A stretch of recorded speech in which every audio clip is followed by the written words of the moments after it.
All right, good morning, everybody, and welcome to another edition of Coffee Chat. I'm so excited to have restarted this tradition that we started during the pandemic of inviting some of my most interesting friends around the world to come and have a conversation with me about their country, about whatever kind of comes to mind.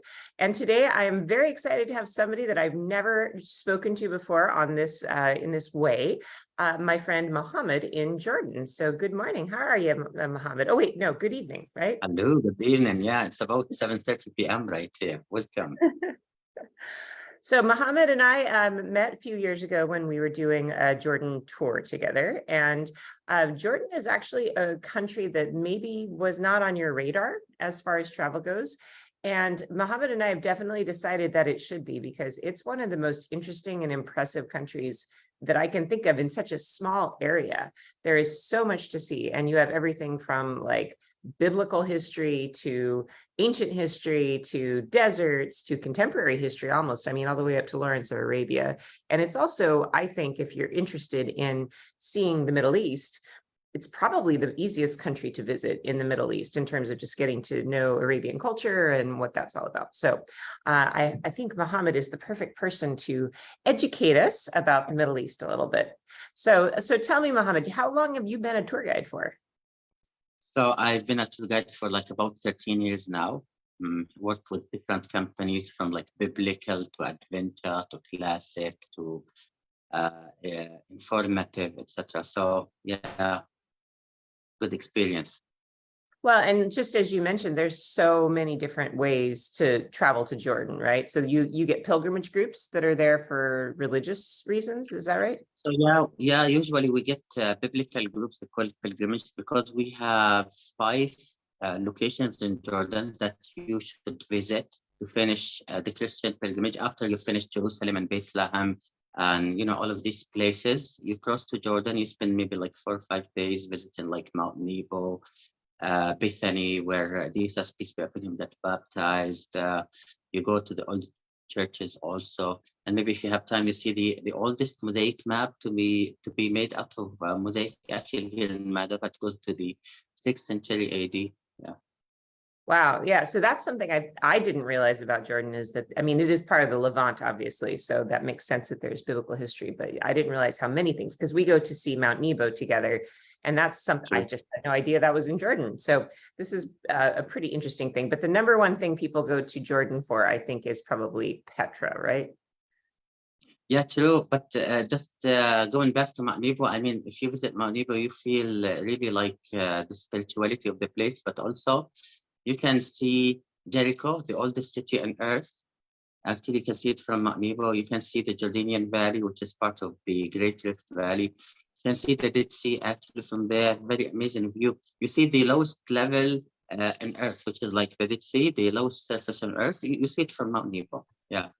So back to Petra. Petra is like #1 touristy location here in Jordan. Yeah. Always packed up with people, always crowded. Yeah. So how is tourism right now for everybody? I think it's probably pretty busy, right? So in time of Corona, we got like 18 months of no tourism. Tourism is very big in Jordan. We get a lot of our national income from tourism, maybe like about 15%. So zero tourism for 18 months. We didn't expect that tourism will come back this strong actually, and started to pick up really quickly. Now it's difficult to find space, for tourists seriously in Jordan. Jordan's a hidden jewel. This is what I call it. I really think that that's true. I mean, I think Jordan is not really on the top of anybody's sort of idea of where they should go. But like now that I've spent so much time there, I just am so impressed by how much there is to see. But you know what you're saying. I'm actually just had a conversation this morning with Hoda, my guide in Egypt, and she was basically saying the same thing, that it's crazy right now to try to find hotels. It's really, really difficult. So you're expecting next year to be very, very busy as well, I imagine. Yes, yeah. It came back really quickly. People were very hungry to travel, after a long time of lockdown. Yeah, exactly. So there's just a lot of people who are trying to get out there and visit. So for those of you watching who are interested, just to give you put a little idea in your head, Mohammed and I are actually going to be running a Jordan tour next year because we have so much fun together that we kind of thought, ooh, how can we spend more time together and do something different? So we're going to, he actually was Mohammed that came up with a really cool idea of spending a little over a week and really digging in, because in the past we've spent 3 days and we've just sort of hit the highlights. We've done Petra just in a day, the Dead Sea real quickly, and then Wadi Rum. But we have a little bit more intensive, I guess, itinerary that will really kind of show you all the different facets. The other thing we haven't done in the past, but we're going to do in the future, is the Roman sites, because I didn't realize there were Roman sites in Jordan as well. Yes, we can visit Jarash. It's one of the Decapolis, the 10 cities that were established when the Romans came here. As you said, not a lot of people realize that the Roman Empire stayed in this land for about 700 years, from 64 BC until 638 AD. So like a lot of time, and they had allegiance with the many Arab tribes, and they had allegiance with Arab tribes against the Persians, and they built 10 cities here, including Jarash. Jarash is amazing, you know. It's one of the cities that shows you how the Romans set up their towns or settlements in this era. As a matter of fact, Amman itself was called Philadelphia for 700 years. So it was, when it was under the Roman ruling, it was called Philadelphia. That was the original name. So when we receive people from the United States, we tell them this is the original one, you know, Philadelphia there. The original Philadelphia. Yeah. So that's interesting. I bet people who live in Philadelphia have no idea they're named after a Jordanian city. So that's going to definitely be part of what we do in the future, is going to Jerash and seeing the ancient Roman city. And that's one of the best preserved ancient Roman cities around, I mean, that I can think of, right? True. They call it Pompeii of the East, actually. Pompeii of the East. Oh, wow. Yeah. Because the setup is all there. Most of the buildings, the theaters, the temples, you know, the market, the agora. So yeah, you can see how the Romans built their cities easy. Wow. Yeah. So I think that'll be really fun. If you're interested in Roman archaeology, you can see that. But this is the thing, is that really, I think Jordan is one of those destinations that there's something for everybody, because there's stuff for people who are interested in religious history, people who are interested in Roman history. And then, of course, there is something for the adventurer in all of us. And that's the rest of the tour, I think. So going down to Petra. If you've ever seen the Indiana Jones and the Last Crusade, you know about Petra, because that's the very end when he goes and he climbs over this mountain, then he goes down through the valley and he gets to the treasury, which we have visited a few times together. And Petra is, I think what's interesting about it is that for Americans, because of the Indiana Jones movie, I think most of us just think about that, right? When I went to Petra the first time, I thought, oh, it's just going to be that building. That's cool. It's carved into the side of a mountain. That's neat. Yeah, and then you get there and it's this enormous, I mean, you can't even really call it a city, can you? I mean, it stretches for miles. So can you tell us a little bit about Petra? So Indiana Jones made Petra really famous. I mean, Petra became part of UNESCO Heritage in 1984. Petra is the capital of the Nabatean kingdom, not like the kingdom itself. And Petra is not only the treasury, as some people say. When we arrive to the treasury, people think we are done. You know, I can just take it back and be like, okay, that's it. Yeah, let's go back to the hotel. But Petra is very big. You need sometimes like 2 days to cover all of it, especially if you have some energy to climb up to the monastery, which is about 900 steps up to see the temple there, and then down. Then you walk for like about 5 Ks, maybe about like 3 miles to arrive to the Vista Certa from like the center of the city, the ancient city. So Petra is very big, but we see like downtown Petra, the most important stuff that you see, for example, is the treasury. That's like the main highlight. But before it, of course, is the course that takes us to the treasury. And usually I make my tourists like go through the Indiana Jones Road, we call it, to see Petra from where the actors, you know, so at the treasury itself. And then we can see the amazing theaters, which were not built but carved, you know.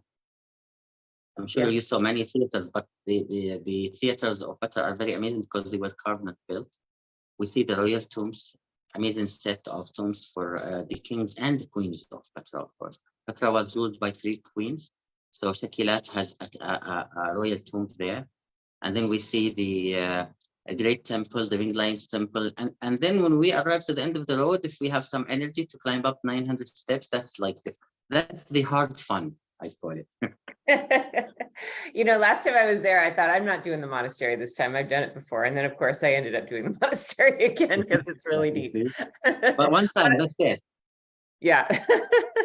One of my favorite things that has ever happened in travel, actually, I don't even think I told you this, Muhammad. It was so funny because the first time I traveled, I went up to the top of the monastery. I came back down because it's more than 900 steps. And it's all these very rough steps. And at the top is something that looks a little bit like the treasury, but bigger. And so you want to go up there, but there's all these donkeys coming and going along the side of you, and there's people, and it's just kind of insane. And it's so far. And by the time I got up there, I enjoyed the view. It's really beautiful. And then you come back down. I mean, my legs were like spaghetti when I got off. And some guy comes up to me and he goes, "Are you Sarah?" And I said, "Yeah." He goes, "Muhammad sent me." And I said, "Really?" And he hands me a camel. I was like, "What?" He's like, "Yeah, Muhammad sent you a camel." I'm like, "Oh, okay." That was so funny. That was just like A+ taking care of me kind of situation. No, like help, you know. Yeah, and then I got to ride That's a why, by camel the all the way, way through Petra. It was so cool. that's why you are trying to get our hotels next to the Vista Center, which is a good idea. When people are really tired and have to wait for buses or anything, they go on their speed, their pace. And then once they arrive to Vista Center, they are there in one of the hotels that we prefer, very close to the Vista Center, easier for everyone. Yeah, it is. It's nice because then what we can do is that we go into Petra. And, sometimes places like Petra are really interesting to somebody like me. I could spend 2, 3, 4, 5 days there at least. And then for other people, they want to go and they take a few pictures and then they're ready to go back. So it is really nice that we can kind of take our guests, we can do the tour, and then at that point, people can continue on or they can head back on their own. So that is really nice. So let's back up just a little bit though, because you and I know who the Nabateans are, but I will bet you the people who are listening to this don't know who the Nabateans are. So could you tell us a little bit about them? Okay, so I'm gonna give you a little bit of information in order not to bust everything, So just a brief. The Nabateans came from Arabian Peninsula around the 400 BC. It's a huge Arabian tribe.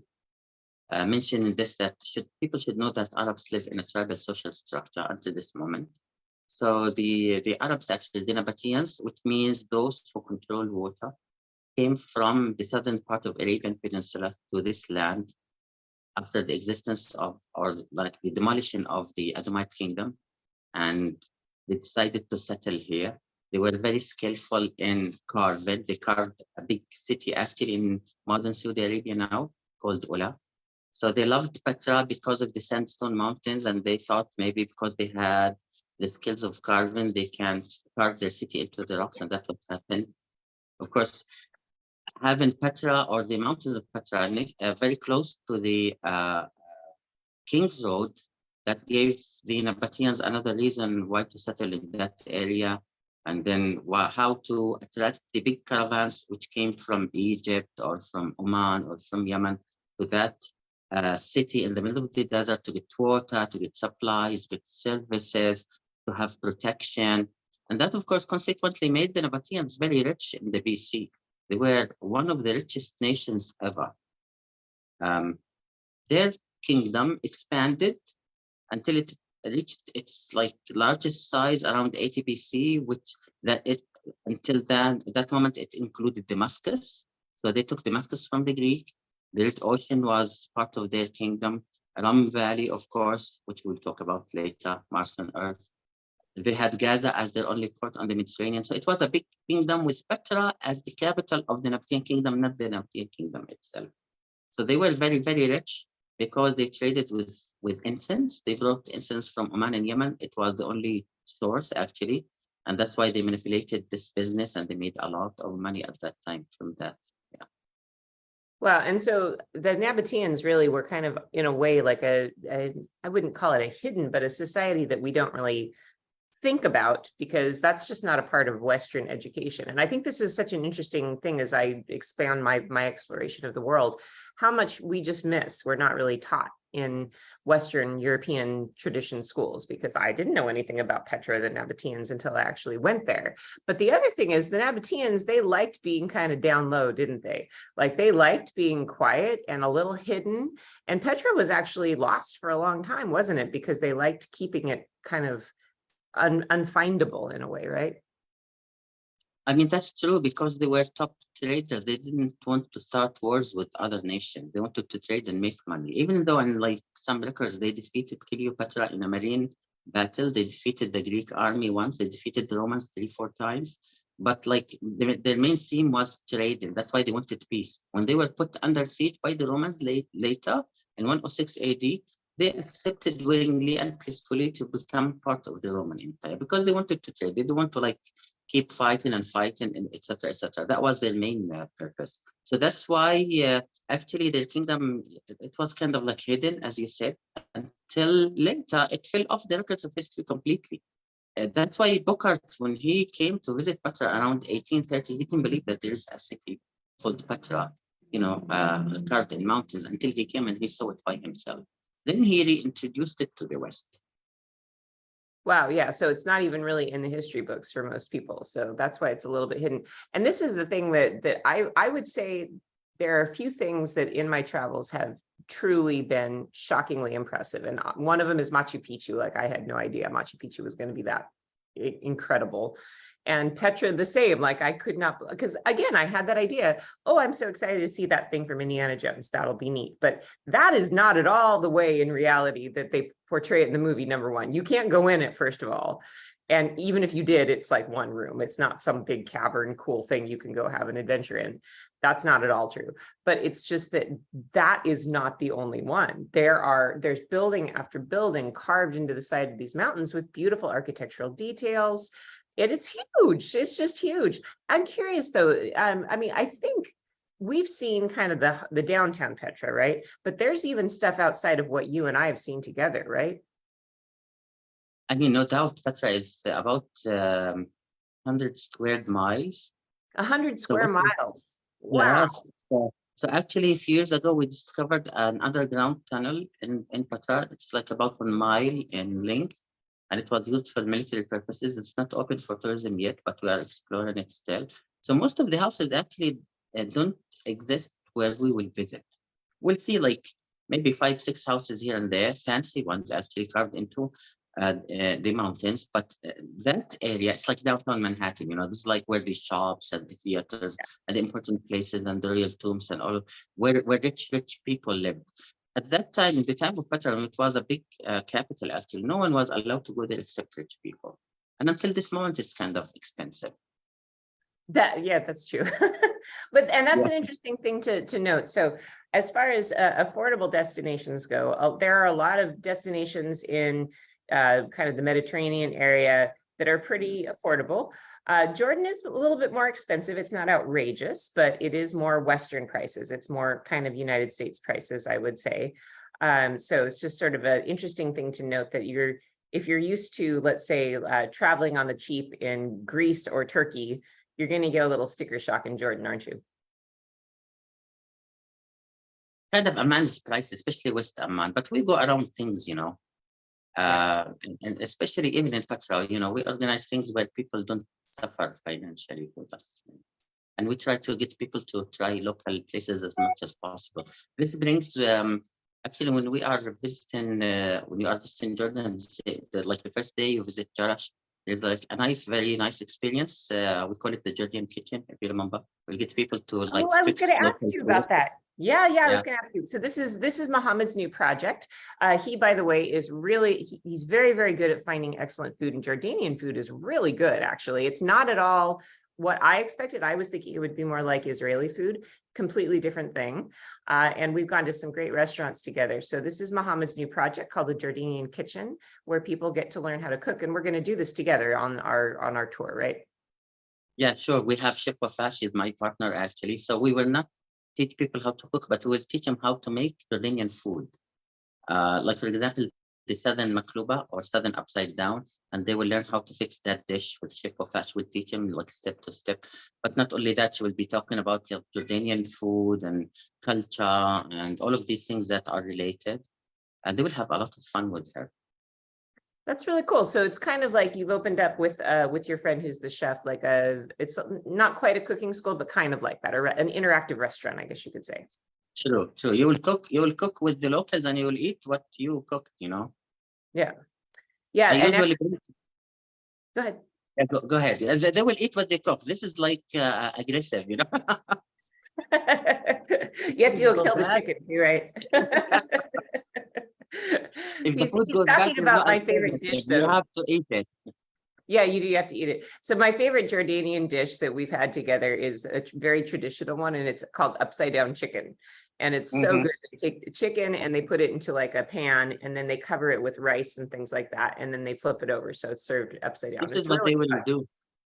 Yeah, that's such Plus a good. other stuff. Yeah, they will learn a lot of good stuff. You will see. Plus, they will have a nice experience in downtown Amman, Philadelphia. So they will see the old city. We'll take them to the spicy market, gold market. Husbands, get your credit cards ready to the gold market. To these places. We show them the Roman theater also. That is such an interesting thing, because like we don't really have gold markets in the US. I mean, I know some women in the US like gold jewelry, but not all. The thing that's very funny to me is that everywhere in the Middle East, that's such a big thing to have like the gold zone. Like, Hoda and I've walked through the one in Egypt. We've gone through one in Dubai. I went to one in Morocco. Like, we don't have gold streets in the US like that. It's a really funny kind of cultural thing, because that's a big deal, right?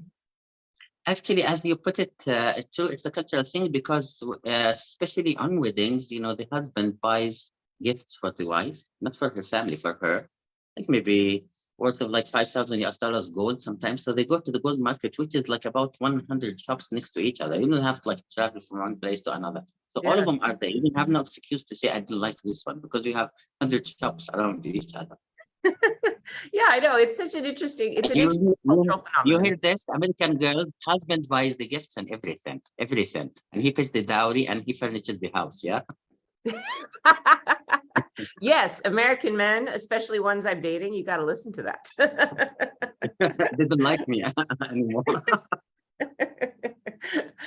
Yeah, so we're going to do Amman, we're going to do the Jordanian kitchen, and then the other thing that we have, and by the way, Mohammed and I kind of have, let's say, good taste in hotels. We splashed out a little bit on some of the hotels in this. So one of them that we're staying at is like the W, so nice hotels throughout our tour, because it's nice to be comfortable. But the cool thing we're going to do that we haven't done before is we're actually going to stay at one of the Dead Sea resorts. And this is kind of an interesting phenomenon. Like if you go to Israel, and maybe you've been to Israel, there are these resorts all along the Dead Sea. And the Dead Sea, of course, is the lowest body of water on earth. And it's so salty that you can't possibly, swim in it, really. You just bob. But the resorts on the Israeli side are all very old. They're all kind of from the 1950s, the ones that I saw at least. But the ones on the Jordanian side are all super nice. They're super duper duper nice. So tell us what you have planned for us at the Dead Sea. Oh, they will like the Crown Plaza Hotel Resort. Very beautiful. We have like maybe 20 resorts on our side. After we signed peace treaty with Israel, so peace is good. It brings investment. So we have very nice resorts. I picked the Crown Plaza Hotel because the resorts are so huge, not only access to the beach, which is a private beach, but also very nice swimming pools that we can, spend time there. Nice halls for food, for massage, for different things, different activities. Yeah, that's going to be really But fun. to swimming, that's true. It's impossible. They will float like pieces of woods, only. You can't swim there. So the things I found a little surprising about the Dead Sea, number one, if when you go, you should just really sit down in it, because it's so thick. It is almost like sitting in a beanbag chair or something like that. Like, I don't know how people would ever drown in the Dead Sea, to be honest. Although we did have somebody who kind of freaked out when they got in because it was so disorienting the way the water was, because they couldn't like figure out how to move in it. So it is a little weird. But the thing that is a little bit interesting is that it stings. If you have any scratch on your body, it stings because it's so salient like that. But it's so good for you, apparently. I mean, people go there for health reasons, right? Yeah, because it has 26 different minerals in it. That's why you feel this, feel it, but then it makes your skin very smooth, seriously. And the body benefits from it. That's why you find like Dead Sea products everywhere for the face, for the body, for like under the eyes, etc., etc. Yeah. Yeah, because you're actually like 85 years old, aren't you? So Yeah. it will be a lot of fun having that experience there, seriously. And maybe watching the sunset from our balconies on the Dead Sea, because you will see the sunset on the African mountains from Asia. Yeah, well, and that's another interesting thing about Jordan is where it's located, right? Because it's sort of right Like at in the edge. Yeah. everything. Yeah, it's right in the middle of everything. So you're right on the edge. I mean, to the south of Wadi Rum is Saudi Arabia. If you go to the west, you're going to hit Israel. If you go to the north, you hit Syria. So it's kind of right in the middle of the Middle East, Africa, kind of in the middle of everything. True. Which, when you look at it from a political point of view, the Jordanians tend to be like the Switzerland of the Middle East, don't they? Yeah, we try to keep peace and stability because actually Jordan is in the heart of the three continents, Europe, Asia, and Africa. So our relationship with our neighbors is excellent. People sometimes ask how there is like always peace in Jordan, and it's very safe. By the way, it's a very important thing. Please don't listen to people who are like, why are you going to Jordan? It's dangerous there. I mean, Sarah knows, you walk in Amman 3 a.m., no one harasses you, no one bothers you with anything. It's a very safe place. It's very well balanced and stability everywhere. And that's what made big investments actually come to Jordan. Stability itself, yeah. So we have a monarchy here. We don't have president or prime minister who is elected. It's like a monarchy agreed upon by all the tribes. So maybe this keeps the peace also in this country. Yeah, I think it's quite interesting actually, because I feel like when I've told people, oh, I'm going to Jordan, for a few days, the reaction is always like, oh, is that safe? And the reality is, yeah, it is safe. And actually I feel safer in Jordan than I do walking to my own mailbox in Seattle. Like that's it just is, I would feel safe anywhere in Jordan. It feels different for sure. I mean, it definitely feels like it's not exactly the same as any place else that I go, because it's the Middle East. But I think the Orient. Yeah, it's the Orient. But if you're interested in getting a little bit different idea, a lot of people these days are going to Dubai because they want to kind of get a taste of a different culture, but that's not really Middle Eastern culture. That's something really exceptional and different. But I feel like Jordan is really Arabia, and it is because that's where Lawrence of Arabia was, right? And you can see the desert that brings us to Ram Valley, which is a very important spot in Jordan. People hear maybe about Ram Valley more than Petra itself. Yeah, it's true, actually. The Rum Valley, a lot of people have heard of Wadi Rum, the Valley of the Moon. And this is where we do something super fun. And I think you guys have seen me do a few of these before, doing kind of like luxury desert camping. But the one in Jordan is just, Wadi Rum's so beautiful. And the colors are just intense. It's like this intense red, orange sand. Beautiful, beautiful. So tell us a little bit about the camping experience down there. So Ram Valley, I mean, it's like Mars on the moon. We will take the group to nice places where some movies get filmed. Maybe there about 22 sci-fi movies get filmed in Ram Valley because of its topography, like The Martian, Prometheus, Red Planet, Dune 1, Dune 2, part of it there also. We were there. Aladdin, yeah. I took it to that they were spot. filming Dune when we were there last so time. It's important. So we'll have a cruise for like maybe about 4 hours, and I take the group to like nice places where some movies get filmed, so they take photos there and compare. And also, our camp is amazing. It's called UFO or something similar to it, Yeah. It's in the coolest area in Ram Valley. It's like in my favorite area, Ram Valley. And then at night, usually, if the sky is clear, I will make sure that the group gets a nice idea about our sky night, about astronomy in the Arab world. Fun. The And we do northern hemisphere. Yeah, so that this is one of those things that's really nice about camping out in the desert. This is the same as when we're in the Sahara. It's a black zone, right? So there's no ambient light. So you can actually just with your naked eye see the Milky Way usually. It's really amazing because you're kind of really in the middle of nowhere, which is a nice thing. And are we staying in the tents or in the Martian domes? I can't remember what we decided. The Martian ones. Oh, we're staying in Martian domes. That's so fun. Yeah, So so our camp is called the FO. It's a very nice camp with, yeah. of course, nice Bedouin. We'll have a nice experience having Bedouin food, nomadic food also. So part Yes. of the trip also, we try different food in different places, depending on the region, depending on where we are in Petra or in Jordan, I mean. So food in Ram Valley is different like than food in Amman. We have nomadic food called the Zerb underground oven. Yeah, So, which but is really good. yeah, I want vegetarian people not to worry because we have plenty of vegetarian food here in Jordan. We are considered semi-vegetarian people. So Oh. plenty of vegetarian food always there, like different types of salads, different types of appetizers. You know, you will love the Mediterranean cuisine. Yeah, and actually the Jordanian salads, that's probably my favorite part of a meal in Jordan. Is it's a little bit like they do in Egypt or in other countries in North Africa, where you get all these little kind of plates of different things, like a cucumber salad and a tomato salad and some lentils, and that's Incredible stuff I food, like. incredible. Yeah, yeah, the But food then, in Jordan was of really course, good. once we are in Dam Valley, also we will talk about. It's not only about stones and stuff. We'll talk about history. We'll talk about Lawrence of Arabia.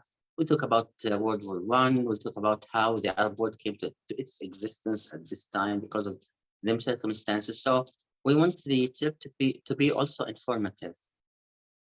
Yeah, yeah, and actually Mohammed's really good about that because he's got some great talks, and the Wadi Rum Valley is quite interesting because of that. If you've ever, I think if you decide you want to go to Jordan, or maybe you just want to see what we've been talking about, sit down this weekend and watch Lawrence of Arabia. I know it's quite investment of time, but that is literally the area that Lawrence of Arabia was in. And the first thing we do when we go there is we see the mountains that he talks about in his memoir. So it's kind of a cool thing because you can connect to, this is sort of the point of Jordan that I want to get across, is that you have this incredible swath of history. You can go from Roman times all the way up to the history of the wars in the past century. So it's kind of I don't know, there's a little bit of something from every time, right?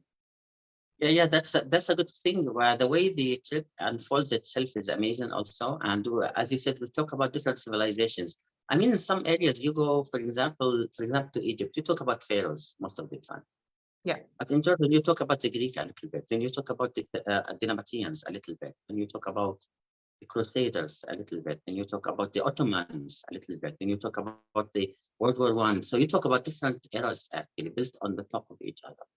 Yeah, because in a way, Jordan's a little bit of a crossroads, isn't it? Because it's sort of the connection between Eastern and Western culture. It's the place everybody's had to pass, right? Did you see the royal wedding, or did you hear about the royal wedding days ago? The what? The royal wedding.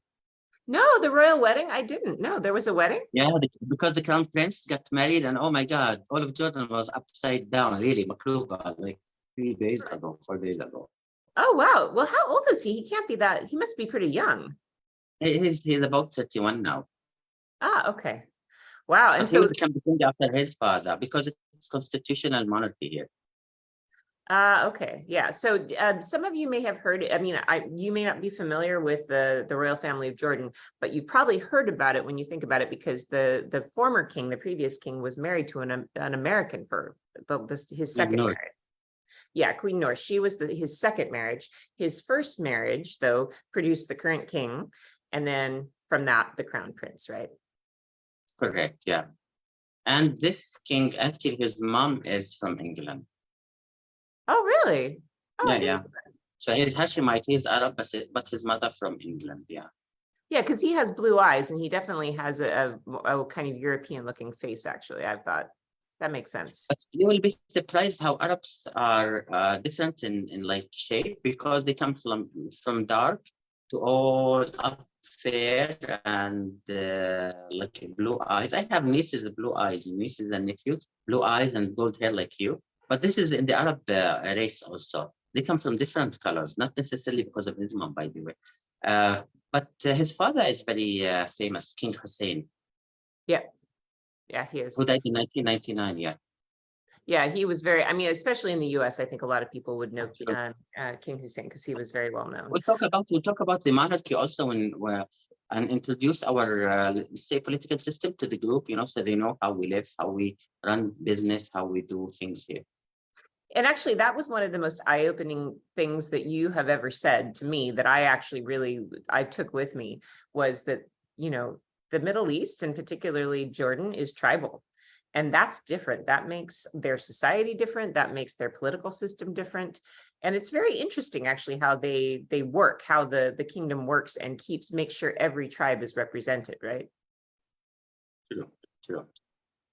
Because you said that they kind of take turns having control the different tribes because you can't let one tribe, like democracy in a way doesn't work because some of the tribes are overwhelmingly represented, whereas other tribes are small. And if you let everybody have an equal vote, there would be one tribe that would always control Jordan, No right? doubt, the allegiance, like 5 tribes, including mine, they're like about 2 million out of 9 million. So mainly the prime minister is not elected, because if he is to be elected, he will be part of the allegiance all the time. That will deprive the rest of the tribes to have the opportunities of having a prime minister as a position. So actually, he's appointed by the king. The king here has a lot of power, not like only for ceremonial, you know, and clothes and stuff like in England. No, but he has a lot of power. So he appoints the prime minister and he chooses him from different places every like 4 or 5 years. We have the upper house, we have the lower house, but the prime minister is chosen by the king himself. Yeah, and that's really interesting because the tribal system, the way you have described it to us, is so different than the way we think. But having kind of listened to the way you described it, it really makes all of the politics of the Middle East make a lot more sense to me. Like it feels to me like I would love for you to just give a little class to all Americans on Middle Eastern tribalism, because that really turned on a light bulb in my head, and I went, oh, so this is why American policies don't work in the Middle East generally, is that there seems to be an absolute misunderstanding of cultures because we don't think that way. We don't think how the society is built. Yeah, true. yeah, I mean, we don't think about things in that way. And the fact that Middle Eastern cultures think in more group think, tribal think like that, completely changes the way you would interact with those people or deal with them on a political level, right? So actually, to make sure that the trip is informative, I give the groups always 3 or 4 books to read after the trip. But for example, Orientalism for Edward Said, and I get contacts from your group, and they contact me after the trip, and they discuss the book with me or some other books. But I always recommend that these books are to be read after the trip, not before. So because you understand it more after you finish the trip. Yeah, and that makes sense. So I really feel like what Jordan has brought to my life, having gone there a few times now, is it really has broadened my understanding of what the Middle East is, because this is something in the US that I don't really feel like we have a broad enough view of. We have what's presented on our televisions, but we don't really understand what we're seeing because we can't see all of the different facets and all the different parties who have an interest in the politics. And that, I mean, Middle Eastern politics affects Western policy a lot. Like that's an important thing for people to really understand. So, part of the reason that I have a commitment to working with Mohammed and bringing people to Jordan is I think it's just so good for us from a political point of view to really understand how everything works there and see it from the Jordanian point of view, see it from the Switzerland point of view, because that's why I love Jordan, because it's just a great place to go and see what is their point of view towards Israel, what is their point of view towards Syria, what is their point of view towards Saudi Arabia, because that's very informative, I think. When you come to Jordan, you will learn so much and you will laugh so hard. Don't worry. Yes, we also laugh. That is true. Mohammed is a very serious man. He never makes any jokes, does he? Yeah.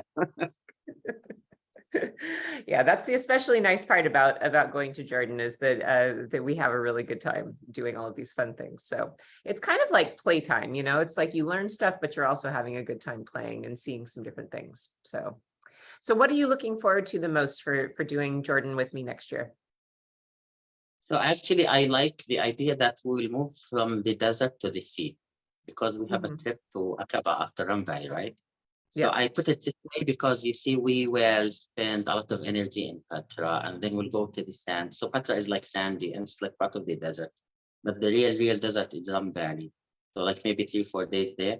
And then after that, we go to Aqaba, which is our only port on the Red Ocean. It's my favorite place actually in Jordan. I like water. So we'll give people the chance of scuba diving if they want and snorkeling, exploring Aqaba beaches and the coral there. But also I prepared a very nice tour for the group at night in the souk also to see the souk of Aqaba. Aqaba is a very old city actually. It was inhabited around 3300 BC in the Bronze Age. It was Wow. part of it was part of the Roman Empire. It was called Ela at that time. But then after that, we call it Aqaba because of the mountains surrounding Aqaba, granite mountains. Yeah. So it's a very difficult place to reach at that time, but now it's very easy. So when we go to Aqaba, we'll have a lot of fun in the water. The idea is that when you snorkel or dive or swim in Aqaba, you are swimming between 4 countries and 2 continents. So Saudi Wow. Arabia, you'll see Saudi Arabia mountains, you'll be in Jordan, you will see Israel, and you will see Egyptian mountains, and an Egyptian city called Taba also. And you will be between Africa and Asia. Doesn't happen everywhere. No, it doesn't. That's so cool. And actually, Aqaba is very, very well known, that part of the Red Sea, for having some of the best scuba diving and snorkeling that you can find in the world. It's pretty famous for that, isn't it? So people will have time to do that. So I think we're going to have a really, really great trip. So I think that's pretty much, we covered everything that we're going to do, but I just want to give a little shout out to Mohammed himself, because he is just, like we said, he's a lot of fun. We have a really good time together. And I just think it's such a, what I hope is that those of you who are listening right now could consider going to Jordan, because it really is, I think, one of the places that has helped me connect a bunch of dots that I didn't really understand before. You kind of hear things about Arabian culture, Middle East, Saudi Arabia, all these things, but you never really have a chance to sort of put it together. And Jordan is a great place to do that. So it's fun, of course, but also just from an education point of view, I think that it really is, as a world citizen, a great place to go, so you understand things. You will have an advanced idea, first-hand experience in the Arab world. And also, let me add something very, very important. Those who travel and explore have broader minds than those who don't travel at all. Yep, I agree. I think that's very true. And that is a great place to kind of finish our conversation. So I just want to thank you so much, Mohammed, for joining us today. It's always a delight to see you, and I cannot wait to see you in Jordan. And you have a present for my dad I have to go retrieve, don't you? Yes, I have it. My I'm dad gonna say collects, my dad collects silver coins. And so after I left, Mohammed bought a really cool silver coin, and he told me I have to come back to get it. So that's his. It goes back to 129 AD, and it was made in the time of Emperor Trajan. So it has Trajan on it. Well, who knows? Maybe I'll bring my dad to come and get it himself. We'll see. Yeah, please do. All right, my friend, I'm so glad to see you, and I can't wait to see you again in Jordan, and we're going to have a really great adventure. And I'd like to thank everybody. Yes, Maybe you bring your children also. Yes, I know. I need to send Luca. He's running for city council here in Seattle. If he doesn't win city council, I think I'm going to send him to you, and he's going to go and hang out with you for a while. Yeah, we'll give him a course in Arabic language. I'm going to talk about Arabic language and its features also, and teach my group a little bit of Arabic. I mean, it's very, very important to have some words here and there. But yeah, send Luca also. Yeah, both of my kids actually have studied Arabic. Nico's studying, he's finishing his first year of Arabic right now. And Luca, I'm hoping, will take it again this next year. So important language. Thank you very much, Sarah, for everything. Oh, no, thank you, Mohammed. It's just such a joy to see you again. So, and thank you everybody who's watching for tuning in today. And if you're interested in listening to this conversation again, you can find us on Facebook, and we're going to post it again on YouTube. And then also we will be putting this onto my podcast, which is called Drinks with Sarah, that you can find on Apple Podcasts, Spotify, wherever you see a podcast. You'll see this posted in a couple of days. Thanks so much, Mohammed, and we will see you again really soon, I hope. Thank you. Have a good day, and I'm going to have a good night. Good night.